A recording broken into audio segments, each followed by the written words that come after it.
Bonjour tout le monde, j'espère que vous allez bien aujourd'hui. Alors je pense qu'on va tous tomber d'accord sur une chose, sur un point. On est tous d'accord de dire qu'en ce moment, c'est la merde. Eh bien rassurez-vous, la suite n'est pas mal non plus.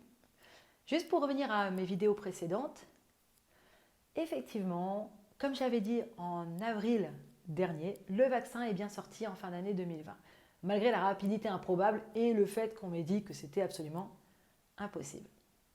J'avais vu aussi que la colère montrait ce qui est en train de se passer, l'économie s'écroulerait, ce qui est aussi en train de se passer, mais que l'État donc s'approprierait des parts de marché pour sauver des sociétés, de même que des vérités seraient en train de sortir et seraient dévoilées. Et effectivement, il y a des gens au sein même du système qui se retournent contre le système en créant une résistance, des manifestations, un conseil scientifique indépendant. De même que dans mon live de la semaine dernière, j'avais annoncé un vaccin qui serait arrêté parce qu'il fait des dégâts. Et effectivement, juste après live, ils ont dit qu'il y a certains pays qui ont arrêté ce vaccin. Ça se passe cette semaine. Bon, la France, ça va bientôt venir, c'est juste qu'on est toujours un petit peu en retard. C'est un peu comme d'habitude. Toujours un cran de retard, la France.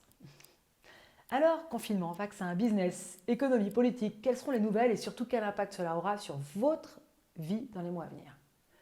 Concernant les confinements, je vois bien un reconfinement avant l'été, mais je ressens la fin des confinements après celui-là. Et j'ai quand même bien l'impression que les élections régionales seront repoussées pour le bien et la santé de tous, bien évidemment. C'est ce qu'on dit.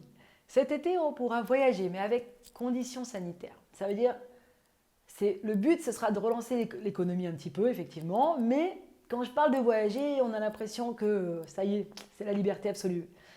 Non, on me parle de liberté raisonnée. Alors contrôlée, c'est ça. Avec masque et tout le bazar, des restrictions sanitaires, qu'on a pris l'habitude déjà, qu'on accepte en tout cas maintenant. Concernant l'ambiance générale, c'est la folie. La pression va monter parce que le vaccin ne va pas libérer le pays. Sans compter les personnes qui seront inquiètes de s'être fait vacciner, ceux qui attendent d'être rassurés et qui continuent d'avoir erreur sur erreur, un autre variant va arriver après l'été et rendra caduc le prochain vaccin aussi. De quoi faire clairement monter la pression. À croire que c'est intentionnel. Et d'ailleurs, d'après vous, révolution ou pas révolution en France cette année? Il va y avoir des gens qui vont s'énerver. Je vois beaucoup de colère. Beaucoup de gens dehors. Une résistance est déjà en train de se créer, mais elle va prendre de l'ampleur. Ce qui poussera le gouvernement à trouver des solutions un peu plus rapidement.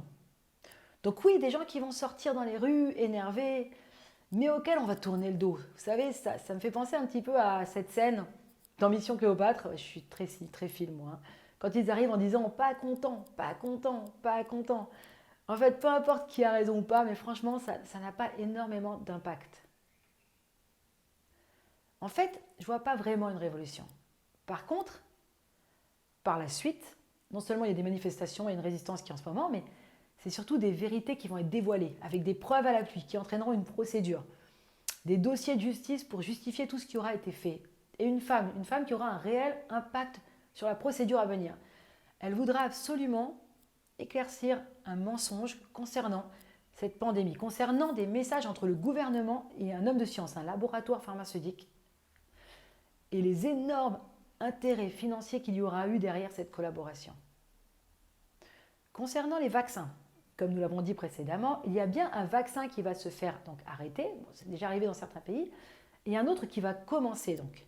Donc une nouvelle collaboration avec un nouveau laboratoire pharmaceutique. Est-ce que ça va régler le problème? Je vous le donne en mille. Apparemment, non. Déjà, ceux qui veulent se faire vacciner, ils auront des soucis à se faire vacciner, ça va être un peu compliqué, laborieux on va dire.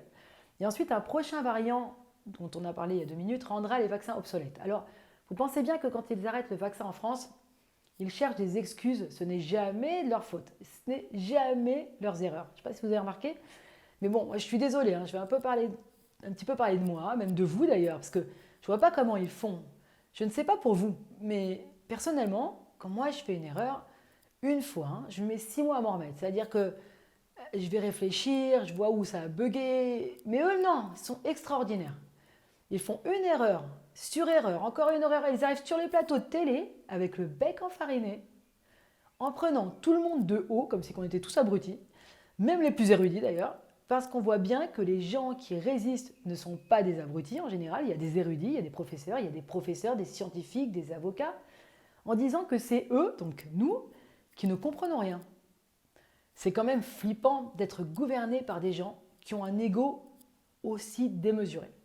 On a même dit à des professeurs reconnus, dont M. Vaccin, qu'ils ne savaient absolument pas de quoi ils parlaient, qu'ils ne savaient pas lire les données ou qu'ils n'avaient même pas accès aux données parce qu'ils ne pourraient pas les lire. Ils l'ont pris pour un abruti quand même. On a quand même interné un professeur parce qu'il s'est exprimé et qu'il n'était pas d'accord. On attaque en justice d'autres personnes parce qu'ils se sont exprimés. Mais on est dans quel régime? Je crois sincèrement que Pétain se réjouit aujourd'hui. Il fait la fête, lui. Heureusement qu'on n'a pas encore brûlé des livres dans la rue. Ah, parce que, vu qu'ils ne vont pas dans le sens du gouvernement, des fois, tac. Mais enfin, vous me direz, interdire des vidéos, c'est exactement pareil. C'est juste moins théâtral et dramatique, donc ça a moins d'impact sur nous. Désolé, mais ça me révolte. Enfin, pour en revenir à notre sujet, est-ce que l'autre vaccin va nous permettre de revenir à une vie normale? Est-ce qu'il marchera? Déjà, le vaccin ne marche pas parce qu'il y aura une autre variante, donc il ne peut pas, il ne marchera pas. Donc il va arriver après l'été l'autre variante et notre vie donc continuera de subir des restrictions sanitaires jusqu'en 2022. En 2022, il y aura un traitement qui marchera, un traitement qui va démarrer, qui permettra de revenir à une vie normale, aux environs d'après l'été, je pense à septembre en fait, 2022. Et vous, qu'en pensez-vous? Alors, je vous remercie infiniment de m'avoir écouté jusqu'au bout. Si vous avez d'autres questions, des idées, des suggestions, des flashs sur l'avenir, n'hésitez pas à les mettre en commentaire.